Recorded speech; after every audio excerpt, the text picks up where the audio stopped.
prepárate para una inmersión en un caso que ha perturbado al mundo, bueno, durante décadas ya, el poltergeist de Enfield. Un misterio que nos atrapa, sí. Auténtico fenómeno paranormal o un engaño muy, muy bien elaborado. Esa es la pregunta, ¿no?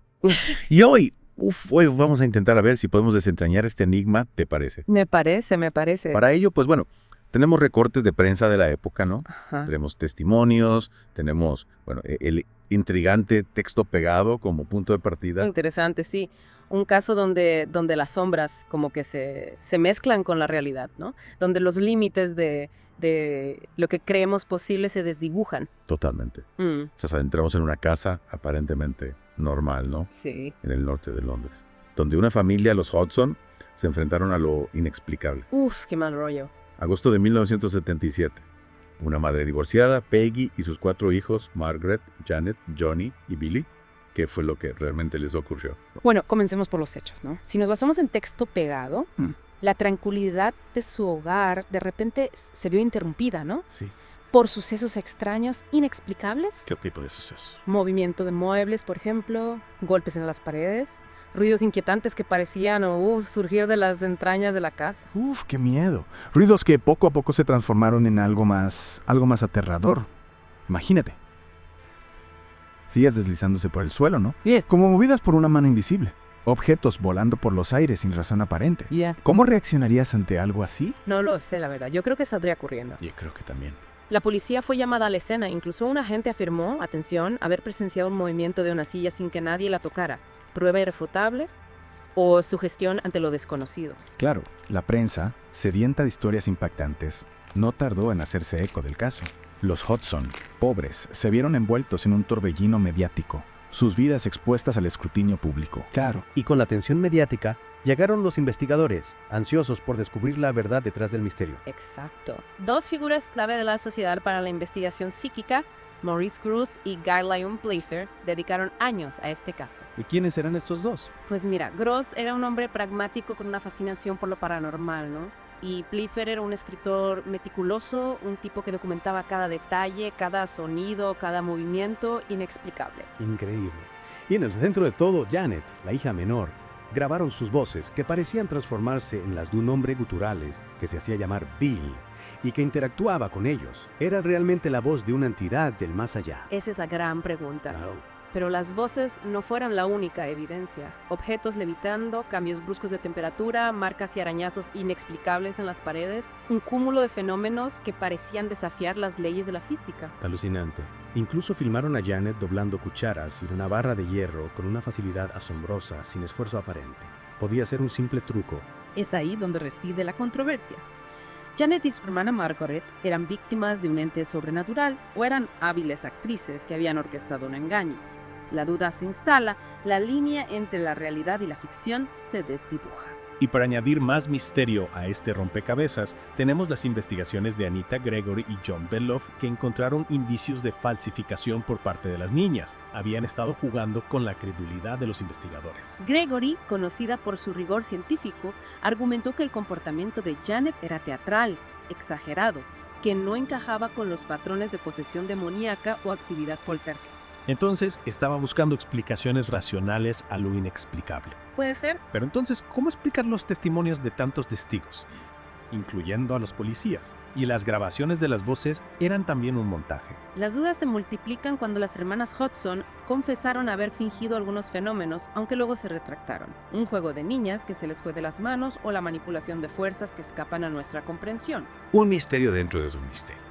Y como si no fuera suficiente, magos de escenario como Milburn Christopher fueron llamados a escena. Christopher, famoso por desenmascarar fraudes paranormales, concluyó que las niñas estaban utilizando técnicas de ilusionismo, hilos, imanes, ventriloquia. Podrían explicarlo todo. Pero Grosse y Playfair se mantuvieron firmes en su creencia de que el caso Benfield era genuino. Se habían dejado cegar por su fascinación por lo paranormal o estaban ante algo verdaderamente inexplicable. Es un laberinto de evidencias contradictorias, donde cada pista parece conducir a un nuevo enigma. La verdad, como un espectro, se esconde entre las sombras, invitándonos a seguir explorando. Es que este caso es como un espejo, ¿no? Refleja nuestras propias creencias, nuestros miedos. quienes buscan una explicación racional, pues se aferran, ¿no?, a la posibilidad del fraude. Claro. Mientras que quienes creen en lo paranormal, pues ven en Enfield una confirmación de sus convicciones. Es fascinante cómo un mismo suceso puede generar interpretaciones tan divergentes. Y esto nos lleva a un punto crucial, ¿no? ¿Qué tipo de pruebas se usaron para defender cada postura?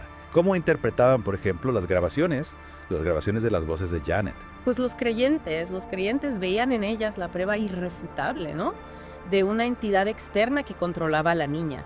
Las voces guturales, las respuestas a preguntas específicas, la aparente imposibilidad de que Janet las fingiera. Claro, mientras que los escépticos como Gregory argumentaban que Janet podía estar utilizando técnicas de ventriloquia o que las voces eran producto de un estado de trance autoinducido. Exacto.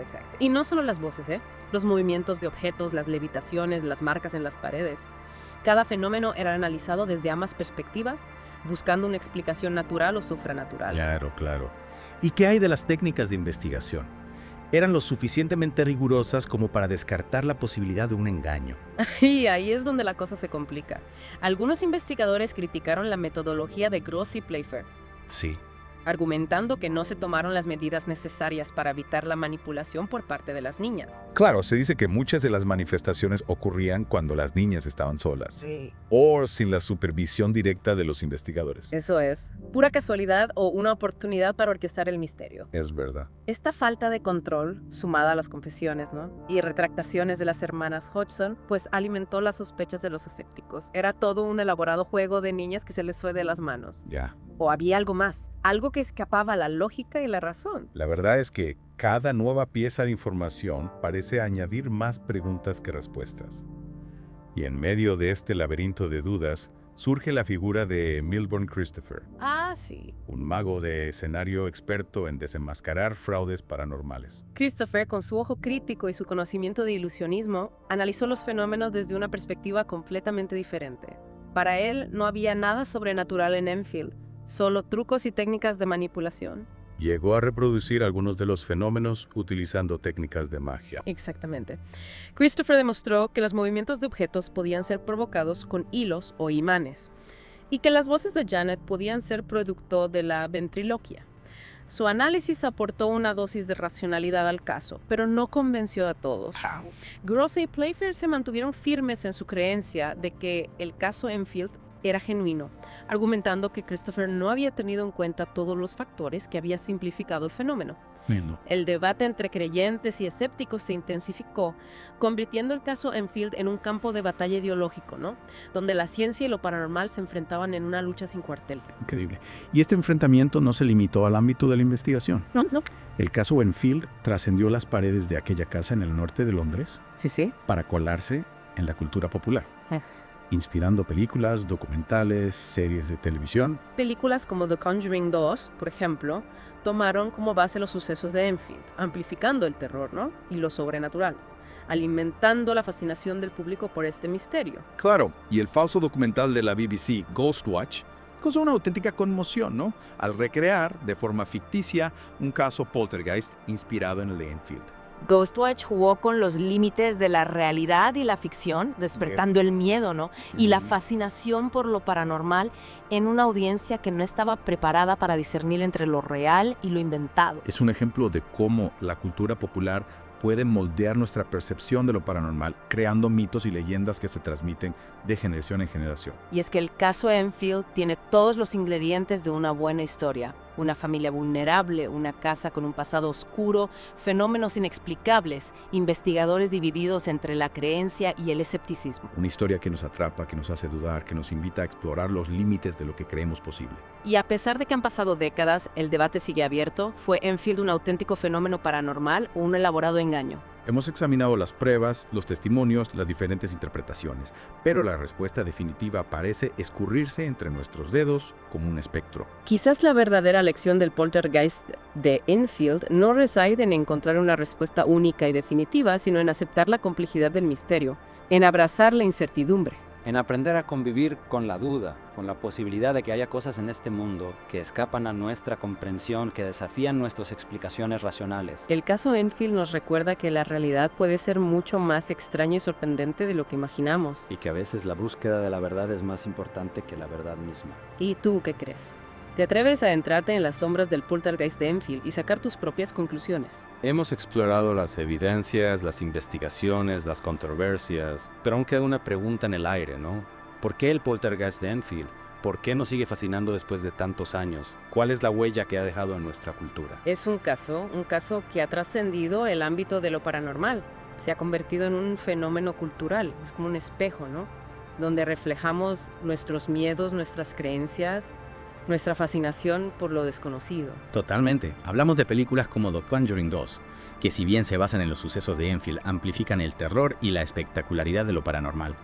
¿Crees que esto distorsiona la realidad del caso o lo acerca a un público más amplio? Es inevitable, ¿no? Es inevitable que la ficción tome ciertas libertades creativas.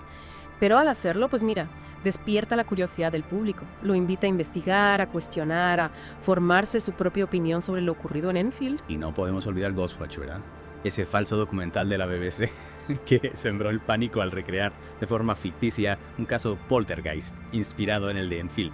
¿Hasta qué punto crees que influye este programa en la percepción pública del caso? Ghostwatch jugó con los límites de la realidad y la ficción, despertó el miedo, la fascinación por lo paranormal en una audiencia que no estaba preparada para discernir entre lo real y lo inventado. Es un ejemplo, ¿no? De cómo la cultura popular puede moldear nuestra percepción de lo paranormal, creando mitos y leyendas que se transmiten de generación en generación. Y es que el caso Enfield tiene todos los ingredientes de una buena historia. Una familia vulnerable, una casa con un pasado oscuro, fenómenos inexplicables, investigadores divididos entre la creencia y el escepticismo. Una historia que nos atrapa, que nos hace dudar, que nos invita a explorar los límites de lo que creemos posible. Y a pesar de que han pasado décadas, el debate sigue abierto. ¿Fue Enfield un auténtico fenómeno paranormal o un elaborado engaño?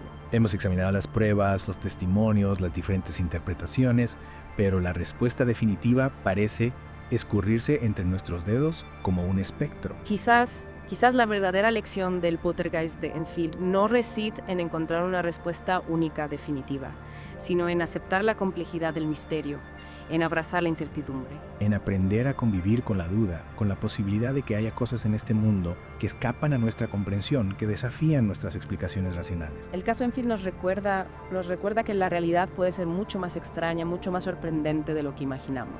Y que a veces la búsqueda de la verdad es más importante que la verdad misma. ¿Y tú qué crees? ¿Te atreves a adentrarte en las sombras del poltergeist de Enfield y sacar tus propias conclusiones? Esperamos que este deep dive te haya dado algunas claves para empezar a hacerlo. Hasta la próxima.